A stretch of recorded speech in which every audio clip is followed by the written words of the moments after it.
If you're winning and for the rest of your life, so to speak, right? Winning, if you're just experiencing that the rest of your life, you're going to have a very empty life. You actually have the greatest joy, the greatest fulfillment, the greatest meaning in the dance in between the two. So we've done a lot of talking about rituals before in other videos. Mm-hmm. I figured we could put an interesting spin on that today. Do you have like a top 5 or a top 3 or something like that? We'll say top 5. Yeah.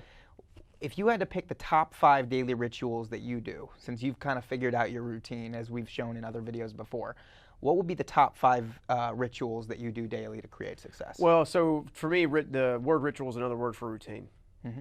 All right, and what is a routine? It's nothing more than being consistent with action. Okay? So most people have to put an established routine in place to actually eliminate distractions. That's what the routine kind of does. It kind of sets you up. So when you look at routines, rituals, whatever you want to call it, right? Whatever terminology you want to call it, they're both the same thing. I think the ultimate thing is how you start your day matters, and what you do in the beginning of your day is probably just as important as what you do throughout your day. And what I mean by that is, I have found that even if I'm going through some stressful situations, and I had some earlier this week, because I still own businesses.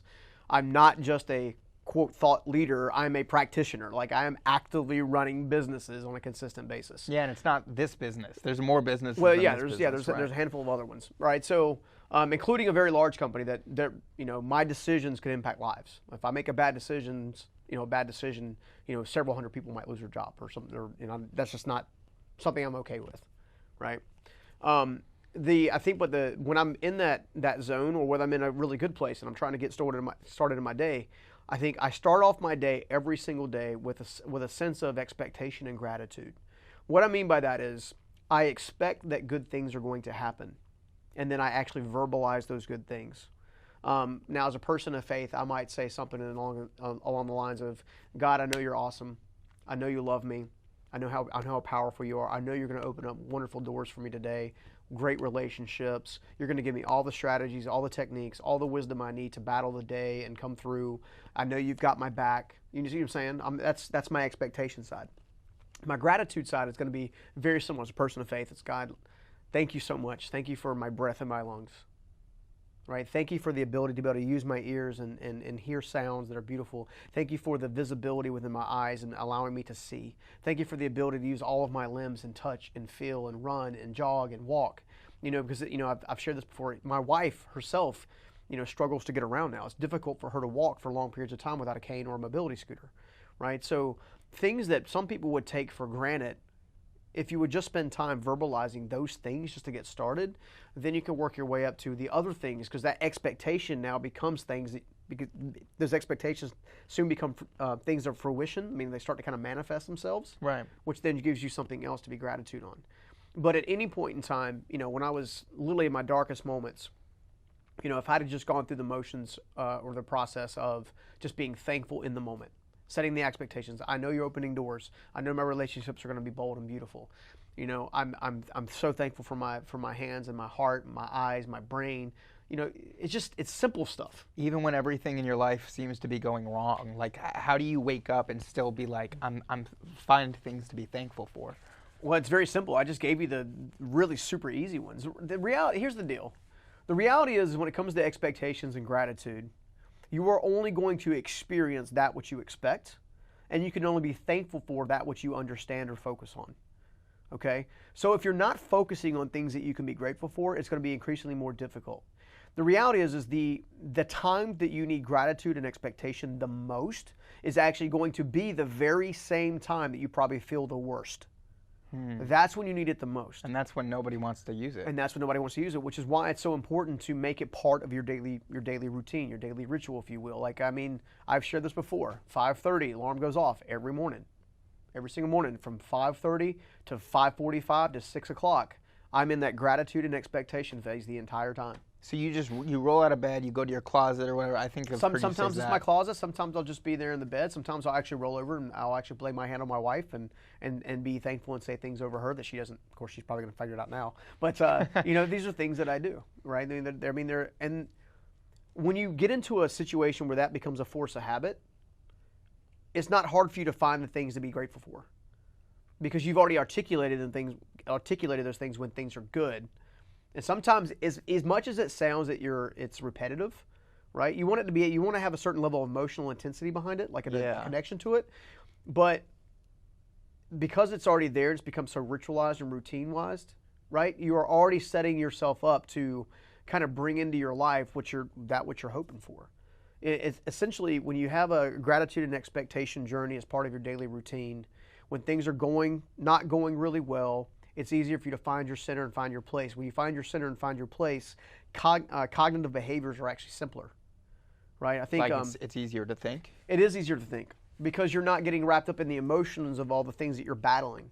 Instead, you're able to just it's a dopamine here, it's a serotonin boost, and it's a perspective shift. Is it because you went ahead and from the moment that you woke up, you went ahead and handled those emotions with the gratitude? Like, I'm just curious how that works. I guess what I meant by that is I'm not handling those emotions when I wake up.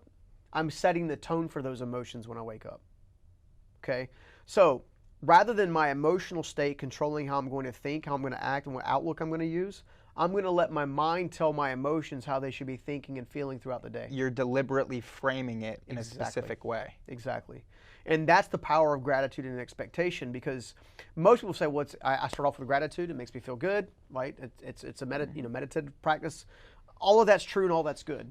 But when you dig under the surface, what you are doing is you are telling your life and your day and everything behind it what to do.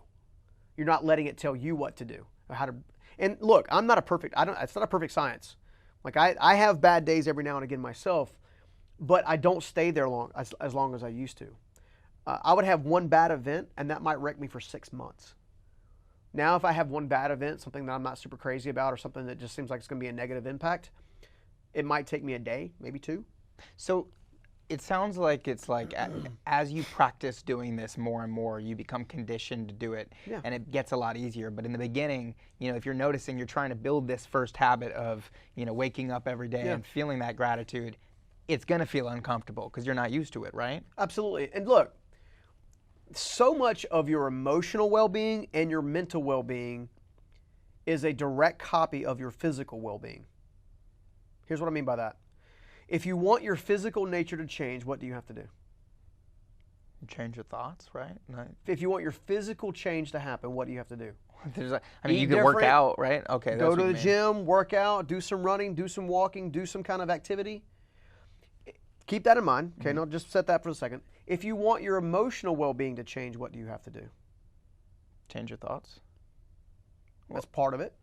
I guess you have to work out your mind. You're working out the very same thing that you're trying to influence. You can't influence anything in a positive direction without putting it to work. I see. Okay, so, when I was dealing with some of the darkest areas of, even the suicidal thoughts and stuff I was happening, several years ago, it became very necessary for me to take complete ownership and accountability of those thoughts and then reframe them immediately in the moment. And continue doing that over and over again. So when I would have, you've heard me say this before on my bridge moment, where I have this, on the left side, I got this entity yelling how unworthy I am, how unlovable I am, how insecure I am, how I don't matter, all that kind of stuff on my left side. And on the right side, I've got this other angel, if you will, that's like, no, you're wrong. You're amazing. You got possibilities. Just keep going. Like, don't give up, right? We all have that battle, right? And it's at different volume levels. When we're going through a really tough time in life, it's always somebody turns up the volume on this one. When things are really good, you turn up the volume on this one.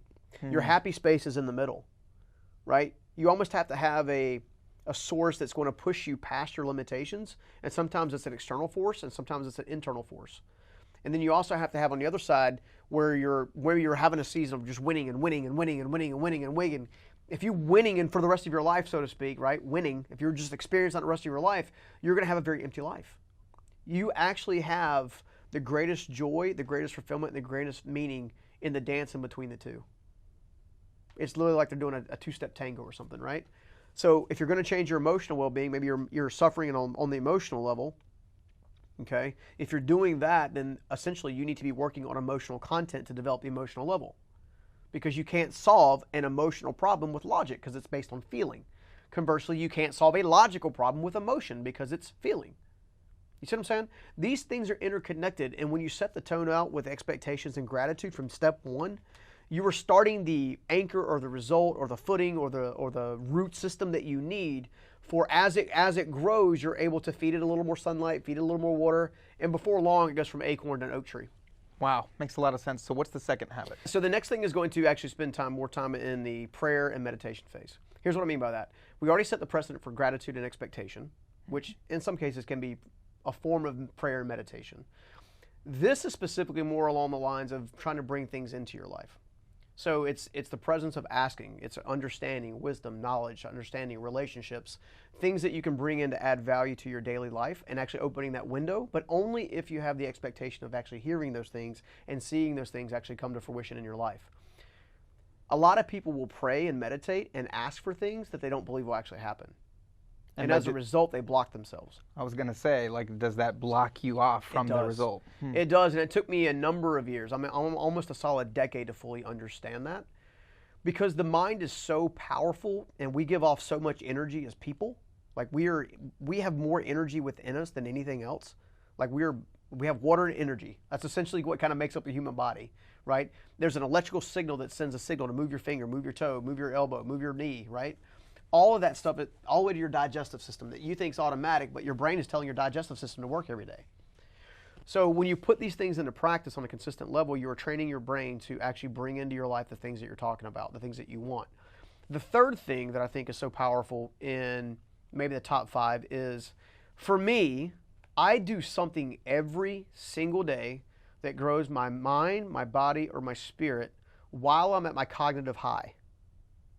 When I'm most alert, most awake is when I typically do all of my learning. I intentionally don't do my learning late in the afternoons, maybe around the 2 or 3 o'clock, because for me, from the 2 to 4 o'clock range, that's my toughest time of the day. Me too, but okay? I get a second wind after that. Well, and I do too, but what I'm saying is we all have these windows, but some people, the biggest mistake they're making is they're learning in the window when they're not on a cognitive high, because they just kind of align their day differently, right? So, so that's number 3. I think the fourth one is probably pretty important as well, which is understanding the power of priorities. We've done some other videos before on how to position priorities and how to set them, but a priority is nothing more than the thing that you're going to take action on that's going to give you the greatest lift or the greatest advancement. So the daily ritual associated with that would be constantly revising your to-do list and your priority list so that you're up to date. Yeah, on and even things. getting the dopamine hit when you're able to check stuff off. That's one of the biggest things we've talked about before, and the biggest things that I think you've probably seen me learn over the last year that's provided a lot of my growth has been trying to get myself into the habit of managing those to-do lists and stuff, because I used to keep everything in my head. Yeah. And how did that work out for you? I was stressed and overwhelmed all the time and got like nothing done. Yeah, and for me, it's funny. I have notes. So when I'm at the gym, and I'm doing my personal development stuff along with my body and whatnot, I'm making notes in my iPhone.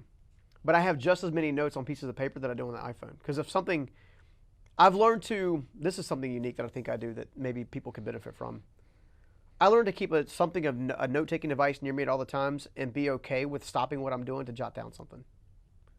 Some of my most impactful quotes, you'd like to say I talk in fortune cookie. Meaning I quote stuff all the time. I don't even know I'm quoting stuff. Well, you can be very philosophical in nature. So you got that, but I also create a lot of quotes, right? Some of my most impactful quotes have actually come just because I'm being open to source on a regular basis, open to what the source is, meaning God for me, right? I'm being open in that moment to receive. But then when you receive it, because I think a lot of people have ideas. Exactly. I think a lot of people have ideas. Like it's like the person that sees a product that they thought of 5 years ago. They're like, I could have been rich. That was my idea. But somebody else took action on it. Exactly. but people have ideas, but then they don't do anything with them. Well, look, I think it was Stephen R. Covey that said in 7 Habits of Highly Effective People, and it's been a decade or more since I've read the book, but one of the things that he mentioned was having the importance of having an idea folder, an idea file. Right, having a device, a place you go to just jot down ideas. And then when you have reflection times, when you have a few moments, you just go back to your ideas folder and look at your ideas folder and say, okay, well, what idea do I want to dabble in or take advantage on or experiment with or whatever? And maybe you'll be the next person to invent the toothpick. I mean, who knows, right? That's kind of a key factor there. So. Makes sense. So yeah, making sure that you're always taking time every day to keep that to-do list, keep that priority list up to date. And when you have these ideas about things that you should do differently, things that you should do in any way, make sure that you write them down, right? Yeah, absolutely. Cool. After that, it comes down to diligence over distraction. Super successful people, myself, all of us are diligent-minded. Like when we're at work or we're in our profession or career or even our hobbies, we're there to play. Is that number 5? Yeah, number 5. I mean, that would have been my 5th one anyway. I think that's what separates people who truly end up getting breakthrough and transformation and consistency. It's like they tie on emotional meaning to actually doing the diligent hard work. It's almost like they almost get like a reward for doing the hard work first. There's nothing more powerful than the power of diligence. If you go at life in general and you're consistently hitting it on a consistent basis, you are going to make progress. You might stumble along the way, but if you don't give up, you're going to make progress. What happens is people get distracted by life, right? And if you get distracted by life, you're going to have a hard time being diligent. So when it comes down to it, when you go to attack your day. Be consistent. When we talked in the last episode about productivity, about having a to-do list, but then also the importance of having your not to-do list. Yep. Right? Or the writing down the things that are actually distracting you on a frequent basis and making a note that, maybe you can just say, hey, in 5 years I can watch TV. In 5 years I can watch here's the thing. It's... No, I myself, I like a good video game from time to time. I find it that you can decompress from it, right? But if I'm in what I refer to as a push season, meaning we've got a live event we're planning for, I've got to come in and do content like this, I got to go and do podcasts, I have to go do Clubhouse now on a consistent basis to make sure I'm feeding people there, make sure that I'm making the right relationships. And if I'm in a push season, specifically, I eliminate as many distractions as possible, which means we may have the newest Hitman or the newest Assassin's Creed or newest video game that I want to sit there and just zone out and be done with, right, for a while. But if I'm in a push season, I don't touch it. Because I know that I'm trading valuable hours, right, for valuable lack of progress. Well, the thing is like one of the things that I first learned from you, like I think 5 years ago when we first met, was you kept talking about this concept of seasons and how in life there's seasons. Yep. And I had never heard of life being put that way. I thought it was just, you're working towards success and then you get there. But you kind of illustrated for me that, no, there's seasons where you're focused on, I forget what the word, like sowing and reaping, right? There's seasons of sowing and there's seasons of reaping. It's funny, so that comes directly from the Bible. And this theology of seasons, in fact, so the main currency back in the golden days, okay, was livestock, and then essentially what become agriculture, some kind of farming, okay? So in the Bible specifically, it talks a lot about terminology that would be equated to gardening or building or livestock. Which is why seasons make sense. Okay. Right. So, and it doesn't matter if it's livestock, if it's building, or if it's agriculture. It doesn't matter which one of those three, all of them follow the same set of seasons. So the Bible talks about something called seed, sow, and harvest. So you're gonna seed, you're gonna sow, you're gonna harvest. Okay? Seed is cultivating the land, getting the land ready, tearing some stuff up, throwing the seed down. Sowing is kind of like putting the dirt back on top of it, maybe sprinkling some water on it, let the sun shine on it, let some rain come. And then you wait patiently for the harvest to come for all the hard work that you put in firsthand. Farming, by nature, does not equate success immediately upon applying the seed. Yeah. Okay? Well, you wouldn't expect to plant a seed and then have a tree the next day. Well, exactly. And you can't plant an oak tree in the winter, right? It's not going to get the nutrients, the sun, the water. It might get water through snow melting, but it's not going to get what it needs to become successful. And likewise, you can't become successful if you're in a season dominated by distractions, right? Exactly. But however, if it's snowing, you can build a good snowman, right? Each season has something beneficial about it. Most people don't understand that there are a set of seasons, and you can just use the set of seasons that we normally experience as people. When also you can control what season you're into. You can decide, I'm in a sacrifice season now, right? Yes and no. You can decide what you do within a season. You can't necessarily dictate the season itself. Got it. All right? So, for example, we'll take the COVID experience, okay?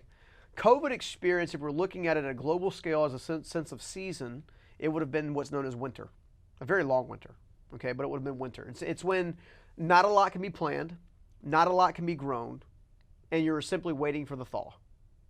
Okay? Well, after winter comes spring. Spring typically is when you actually put new seed on the ground, you start preparing the fields, you start getting ready for getting ready for stuff. Okay? And after spring comes summer, and summer is a lot of sowing. Sowing is meaning the hard work, right? As you go through the hard work, then you get ready for the harvest. right? And it doesn't matter what career you're in, what profession you're in, what relationship you're in. All of those things are going to go through a very similar cycle of season. You're going to have moments even now with your young child on the way and everything like that you guys are deeply in love and everything's awesome. And you know, as soon as your child's born, I guarantee you'll be weeping like a baby. You'll finally understand the sense of a father and why you see me push my kids as hard as I push them and try to protect them as hard as you'll get it like that. Like it'll just be boom. No explanation needed, right? Well, from that, you're going to go into what will be like a honeymoon phase. This, you know, you and my daughter are going to be like, I love that. Baby, it's us. It's our family. It's us. You know, and then somewhere down the line, you're going to hear out of nowhere, and you're like, you get them. You get her. Like this is a season. This is a cycle, right? And before you know it, they'll go from baby to teenager, and everything in between matters. Who that person becomes, who that young one becomes, comes on the moments whether or not you're just spanking them for no reason, sending them to bed without an explanation, or you sit them down and say, all right, here's the deal. You're getting the spanking because of why. And you force them to have some cognitive functionality of themselves. You see what I'm saying? Like, there's so much that goes involved in life and business and career and relationships that comes down to this essence of seasons. It comes down to this essence of creating a modality, if you will, to actually create improvement. Now, if you do the wrong thing in the right season, you get no result. If you do the right thing in the wrong season, you get no result. You have to do the right thing in the right season to get the right result. And as you're doing that, well, go ahead. How do you know what season you're in? I think it comes down to experience. But if you don't have the experience yet, you got to follow the principles that I mentioned at the very beginning of the video, which is going to be like, you know, expectation and gratitude, right? With asking for during the prayer and meditation, asking for wisdom to know the difference. I can tell you that the Journey Principles brand that we have, the Stephen Scoggins brand that we've got, okay, we are still very much in a sow season. Yeah, we're still working on building. Exactly. Yeah. However, a year and a half ago, we were very much in the seed season. Yeah. We were trying to figure out, okay, how can we serve people? In what way matters to them? How can we get free content to them in a very quick fashion? How do we help people who are like I was that had no money, right? I'm not building an entity on making like I'm only going to work with people that have money. Not screw that. So I guess I could say this: if you don't have a plan for your life, you're in the seed season, right? Because you have to. The first thing you have to do. You're either in the seed season or you're in the winter. Got it. Okay. So here's some emotional ties to winter. Despair, frustration, overwhelm, anxiety, self-esteem issues, insecurity issues, self-sabotage. Those are winter-like symptoms. And what do you do in the winter? In the winter is a process of planning. You're planning for your field, you're planning for your crop, I'm going to plant an apple tree out there. What I would refer to in the real world is growth. You're reading, you're studying, you're watching. You're not getting lost in what you don't have, you're getting lost in what you can build. And you're learning. Exactly. You're in the process of building for the... Exactly. You move into spring season when self-confidence starts to rise, knowledge starts to increase, action starts to be taken, routines are set in place, and you keep going, okay? You move into summer when all of a sudden all the hard work that you've put together for the first 2 seasons is now starting to kind of show itself a little bit, and while you're still pushing yourself, you're pushing yourself from a place of immaturity to maturity. And then after that season comes obviously the harvest season. That's when everything that you've worked for, all the work that you put in, all the managing your money wisely, all getting rid of toxic relationships and getting new relationships in. When all of that stuff begins to take shape and you've put in the reps and you've done the work, and all of a sudden now you get to harvest the benefit. You're surrounded by great people. You have a mission. You have a call. You're taking action. You're making progress. And now there's something called hope. One thing about that season, about the harvest season, is hope. And then you're going to start the cycle all over again. So whatever limiting belief you may have had to get to this level, well, that's great. You've done the growth process. You got to this level. Well, now there's probably something else you got to work on. Yeah, the way you described it to me, it was more in a business capacity, but it works for life as well. You know, if you start out at the bottom, your first step is to go from step 0 to step 1, and then step 1 to step 2. But at every step, you're going to have to evolve. And as you evolve, you're going through those seasons over and over again. Well, I would say I don't necessarily like the word evolve, and I don't like the word evolve for one reason. If you look at the evolve as a whole, it's a process of osmosis. It's a process of something's becoming something else, or something's transitioning to something else without any internal or external factors. Okay. I would like to say that you're exchanging the word evolve with becoming, because becoming takes work. Becoming takes consistency, right? Becoming takes thought. Becoming takes an action plan. Becoming takes being careful which relationships you're in. So evolve kind of puts the pretense that it doesn't require work. Well, it doesn't require work, and it doesn't require focus, and that's the furthest thing from the truth. If you're going to build a career you love, a life you love, a relationship you love, and you want to just feel like your life is full of passion and meaning and beauty, then it's going to take intentional focus, intentional work, and before long, you'll actually be there before you know it. It surprises me how many people come back after we've worked with them for a little while, whether it's been in a live event, the online school, or just one-on-one, or even some of the Instagram stuff we've done. It doesn't matter. In every single circumstance, when somebody says, "Hey, I went and did the work, I went and put in the reps," they always say this: "I don't know why I waited so long. I don't know why I waited so long. Oh my gosh, if I could have just known this, I would have taken a step." I don't know how many more videos we can do where it's like, take the damn step, right? Like, stop waiting, stop messing around, get after it. Hey, some people have to watch. I'm a good example.